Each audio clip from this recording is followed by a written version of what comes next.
Assalamualaikum and good morning to all of you. Today's video I will answer 4 questions for my activity 2 in JEC 131 Purposive Communication.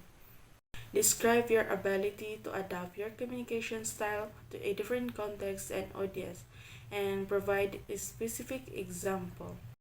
Here's my answer in question number 1. My ability to adapt my communication style to the different context and audience is by adjusting my communication based on my audience and also based on situation. For example, I have siblings. One is elementary student and other one is high school student. They asked me a question about photosynthesis. By answering that question and explain to them what is photosynthesis, I use a different way to answer and explain in each one of them. In my elementary student sibling, I explain what is photosynthesis by using a simple words that can easily understand by her or him. Just like plants are like a chef, they use sunlight, water, and air to make their own food, just like we use ingredients to our delicious foods. Not just like to my high school student sibling, I use a professional way to explain what is photosynthesis. Just like photosynthesis is the process of convert light energy into a chemical energy in the form of glucose, and that's the way how I adapt my communication by adjusting my communication based on my audience. Okay, question number 2. Explain how you effectively utilize both verbal and non-verbal cue in communication and give examples. Here's my answer in question number 2. I effectively utilize my both verbal and non-verbal cue in communication by using a clear, concise language and change my tone to keep things interesting. That's my verbal cue in communication. And to my non-verbal cue in communication, I use an appropriate gesture and adjust my posture to make it understand easily when I'm using a non-verbal communication and to show more engagement when I'm using it.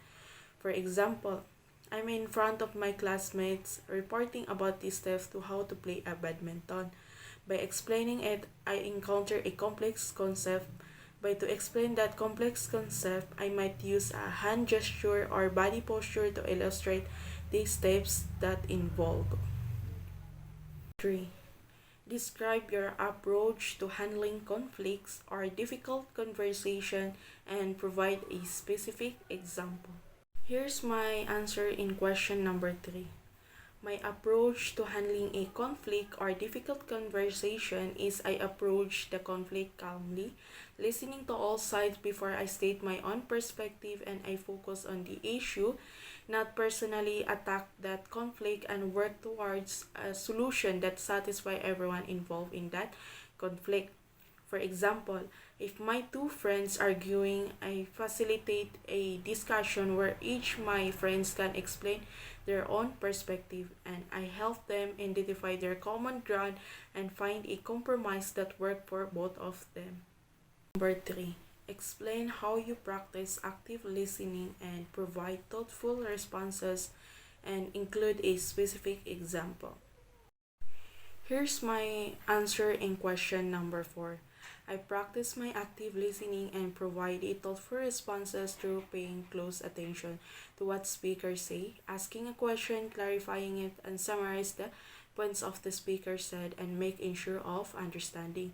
Then I provide thoughtful responses that directly address their concern. For example, when my friend or colleague share a problem, I listen carefully to his or her concern, acknowledge his or her feelings, and ask a clarifying question and offer a support or make a suggestion based on my experience.